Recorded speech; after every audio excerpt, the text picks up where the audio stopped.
पाकिस्तान तहरीक-ए-इंसाफ कहां खड़ी है, ये भी बहुत चीजें क्लियर होती जा रही हैं। जो बादल थे वो भी छटते हुए हमें नजर आ रहे हैं। हुकूमत मजीद बज़ाहिर मजबूत होती नजर आ रही है। मईशत की जो भी बात कर लें, महंगाई की जो भी बात कर लें, सर JUIF कहां खड़ी है, ये आप हमें थोड़ा सा बताएं। हम तो सोच रहे थे कि इस्लामाबाद में शायद हमें कवर करने जाना पड़े, कुछ जलसा शलसा हो, कोई धरना वगैरह हो JUIF का। फिल वक्त हम इंतज़ार कर रहे हैं और ऐसा कोई वो नहीं करना चाह रहे कि जो मामला किसी के लिए बेनिफिशियल हो और हमारे अपने लिए बेनिफिशियल ना हो।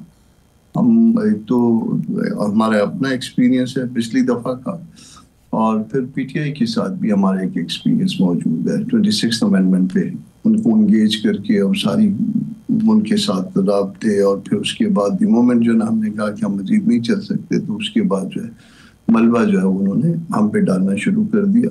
तो इस तरह से जो है ना वो दोनों तरफ से हमको एक्सपीरियंस है, और उस एक्सपीरियंस की वजह से हम जो है ना फिल वक्त इंतज़ार कर रहे हैं कि देखते हैं मामला किस तरफ आगे बढ़ते हैं।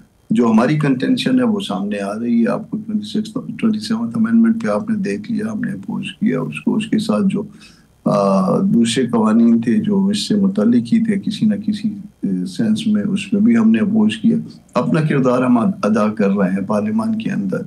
अब पार्लियामान के बाहर ऐसा किरदार जिसका बेनिफिशियरी कोई और हो, उसको जो है ये सवाल बेनिफिशियरी हुकूमत होगी या PTI होगी, ये क्लियर कर दें। PTI हो। देखिए हम अगर बाहर निकलेंगे तो फिर PTI होगी ना, तो फिर PTI के साथ हमने सारी बातें छोड़ के और 26th अमेंडमेंट पे आगे बढ़े। मगर द मोमेंट हमने उनसे माजरत की कि हम जो है आपके साथ किसी रोड्स पे नहीं आ सकते, कोई धरनों में नहीं आ सकते, तो साथ ही जो वो 26th अमेंडमेंट का सारा मलबा हमारी तरफ उन्होंने फेंकना शुरू कर दिया। हालांकि वो हर तरह से इंगेज थे, हर मामले में इंगेज थे। तो ऐसी बात, ये तो हमने वो पुरानी बातें बुलवा दी थी जिसमें वो नाम हमारे रखा करते थे वगैरह वगैरह सब कुछ था। तो इसके बाद जो है ना अब क्या वो इस सारी एक्सरसाइज का जिससे हम अपने वर्कर को जो है ना बाहर निकाल के लाएं और इस मौसम में निकाल के लाएं, और उसके नतीजे में कोई एक पार्टी बेनिफिशरी हो, मगर उसके बाद हालात वही हो कि हमारे पहले जो है ना जितनी सीटें थी उससे आधी रह गई, अब ये भी चली जाएंगी। फिर उसके बाद जो हमारे दोस्तों का जो हमारे साथ रवैया है पहले वालों का भी, और अब इसके बाद PTI भी थोड़ा सा आजमाई तो गई ना। अच्छा, दो चीज़ें हैं कामरान साहब। इसका मतलब है कि मैं इसका मतलब एक बड़ा सिंपल सा, चंद दिन पहले कहा गया था कि आप ही के साथी गौरी साहब ने कहा था कि हम इस्लामाबाद की तरफ जाने की तैयारी कर रहे हैं। वो गलत था या कबल अज़ वक्त था उनका कहना? और दूसरी चीज़, IMF ने कुछ शराइत हैं जिस पर सुना है कि अमल दरामद भी शुरू हो गया है। अब उन शराइत के बाद वो सारा बोझ जो है वो हुक्मरान पे नहीं पड़ना है, अवाम पे। तो उस पर भी क्या आप इसी तरह खामोश रहेंगे या इंतज़ार करेंगे कि लोग खुद निकले तो फिर हम देखते हैं? एक तो पहली बात आपने गौरी साहब के हवाले से बात की। गौरी साहब की बात बिल्कुल गलत नहीं है, गौरी साहब की बात दुरुस्त है, मगर उसमें जो ना टाइमिंग उन्होंने शायद वो नहीं दी थी, और अगर दी थी तो मुझे मालूम नहीं है। टाइमिंग पार्टी जो है वो मुशावरत के बाद ही दे सकती है, और जाहिर है कि पूरे पाकिस्तान में वर्कर्स को मोबिलाइज करना है तो उसके लिए टाइम कम से कम जो ना चाहिए होगा। ये अलबत्ता एक डिसीजन है कि इस वक्त जो है वो मुख्तलिफ सूबों में जब वो कॉन्फ्रेंसेस शुरू कर दी जाएं ताकि थोड़ी सी जो है ना वो माहौल इस तरह से उठाया जा सके, ये और वो पार्टी की सतह पे किसी और पार्टी के साथ मिलके नहीं है। अब यहाँ पे सूरत हाल ये है कि अगर जो है JUI के पास स्टेट पावर है, इसमें किसी को कोई शक नहीं है, और इवन दोनों तरफ के इतराफ को भी जो है ना इसमें कोई शक नहीं है। अब अगर JUI अगर निकलती है और उसका बेनिफिशरी जो है ना वो ना अवाम होती है, ना पाकिस्तान होता है, और ना JUI खुद होती है, तो फिर इस एक्सरसाइज को क्या करें, इसको क्या कहें? इसके बेनिफिशरी तो जो है वो पहले जो ना बेनिफिट किसी और के पास चला गया, अब बेनिफिट किसी और के पास चला जाए, उनके पास चले जाए जो सारा मलबा हम पे फेंकते हैं हर मामले का, हालांकि उसमें शरीक होते हैं। सर मौलाना साहब ने कहा कि ये फस्तायत है, अगर फस्तायत से जान छूट जाए आप लोगों की किसी भी इस तरह की हिकमत अमली से, तो क्रेडिट जो मर्जी ले ले।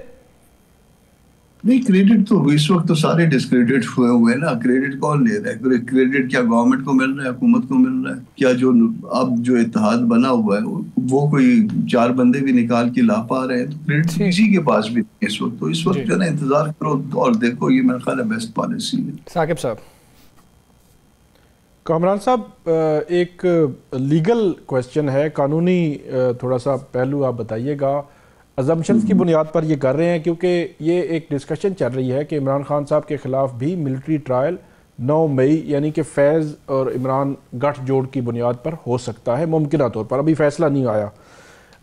सवाल मेरा ये है कि 2.5 साल पहले ये वाक़या होता है, 1.5 साल तकरीबन 1.25 साल 1.5 साल हो गया है जो फैज़ हमीद हैं, जो उनको को अक्यूज़ कहें या जो भी, वो भी जो मिलिट्री की हिरासत में है। तो अब क्या इस स्टेज पर कोई ऐसा हो सकता है कि जो केस इतना पुराना हो, तब से लेकर अब तक कुछ नहीं किया गया, फिर जो मुलजिम है जिसकी बुनियाद पर करना है वो भी 1.25 साल से उनकी हिरासत में है, तो अब जाकर वो केस मुमकिन तौर पर क्या शुरू हो सकता है? कानूनी क्या कानूनी तौर पर आप कहते हैं? उसमें ऐसा है कि एक फर्ज करिए कोई केस, इस केस का इस मामले से कोई ताल्लुक नहीं। फर्ज कर लीजिए कि कोई जो है ना वो ऐसा केस है जिसमें कोई एविडेंस नहीं है, या एविडेंस जो है ना किसी शख्स ए के खिलाफ है। मीनवाइल जो है ना वो बी के खिलाफ किसी स्टेज पे जो है ना अगर एविडेंस आ जाती है तो उसमें सप्लीमेंट्री चालान आ जाया करते हैं कि ये जो है ना इस स्टेज पे आके फलां के खिलाफ आया। अब इस केस में जिस केस को आप वो कर रहे हैं, मुझे जो है ना दो बातों की समझ में नहीं आई।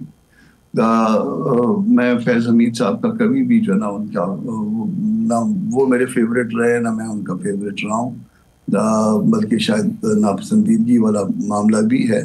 मगर स्टिल जो है ना इसके बावजूद लीगली स्पीकिंग इसमें अगर फर्ज कर लीजिए कि फैज़ हमीद के ऊपर जो है ना कहीं पे ये इल्ज़ाम होता कि उसने कोई करप्शन की है और उससे कोई उसने एसेट्स जो है ना बना ली हैं, तो फिर तो उसको अकेले जो है ना उसके ऊपर जो है ना वो उसको वो किया जा सकता था, ट्रायल किया जा सकता था और उसकी सज़ा दी जा सकती थी। फर्ज कर लीजिए कि कोई ऐसा इल्ज़ाम है कि या इल्ज़ामात हैं कि जी वो उसने जो ना किसी पूरे इसमें सिस्टम को जो है ना वो हाईजैक किया हुआ था, तो उसके पास 2 डिफेंस हो सकते हैं। एक ये उसने खुद किया था, एक ये कि वो उस वक्त के किसी जो उससे ऊपर के लोग थे उनके कहने पे किया। अगर पहली बात है अगर उसने खुद किया था तो एक्सोनरेट हो गए जो पहले वाले सूरत में जो है ना बाकी जो उससे ऊपर के लोग हैं। और अगर जो है ना वो अगर उसने उनके कहने पे किया था, उसका डिफेंस ये है कि जो भी आर्डर था मैंने तो आर्डर जो है ना वो किया, तो फिर जो है ना ये पीस मील में ट्रायल कैसा हो सकता है? पीस मील में तो ट्रायल नहीं हो सकता, फिर तो आपको इकट्ठे ट्राई करना चाहिए था, इनको एक जगह पे जो है इनका ट्रायल होना चाहिए। अच्छा, एक और चीज़ कामरान साहब, एक गुफ्तगू की थी मौलाना फजलुर रहमान साहब ने, जिसमें उन्होंने कहा था कि हमें PDM की हुकूमत बनाने के लिए हमसे जो राब्ते थे उसमें उन्होंने बाकायदा नाम लिया था फैज़ हमीद साहब का। ये ऑन रिकॉर्ड है, रिकॉर्ड का हिस्सा है। तो यहाँ पे कहा जा रहा है कि उनके जिन जिन सियासी लोगों से राब्ते थे और जिस तरह वो सियासी हुकूमतें बनाते थे और जो जो करते थे, फैसल बाडा साहब ने भी कहा है, आज तारिक फजल चौधरी साहब ने भी कहा है और बाकी लोगों ने भी कहा है, तो फिर वो हुकूमत जिसके मतलब मौलाना साहब तो गलत बयान ही नहीं कर सकते, हम कभी सोच भी नहीं सकते कि मौलाना साहब की कहीं बात को गलत हो सकते, तो ये मौलाना साहब ने ही कहा था। तो क्या फिर वो हुकूमत जो उस वक़्त बनाई गई थी बकौल मौलाना साहब के फैज़ हमीद साहब राब्ते में थे, सारा कुछ ऐसे इसी तरह हुआ, तो वो उसका भी किसी जगह ट्रायल होगा, वो लोग भी शिकंजे में आएंगे? ऐसा है कि मुझे इस स्टेटमेंट के पस मंजर का नहीं पता, मगर मैं आपको एक लीगल इसका आंसर दे देता हूं कि अगर फर्ज कर लीजिए कि कोई लोग और भी राब्ते में थे, फर्ज करते हैं, और राब्ते की वजह से जो है ना वो किसी कोई गवर्नमेंट टापल हुई या कोई गवर्नमेंट को जो है ना कोई नुकसान पहुंचा या किसी को फायदा पहुंचा, तो फिर जो है ना वो 1 गो में ट्रायल होना चाहिए ना, फिर तो उसको वो पीस मिल में तो नहीं होगा।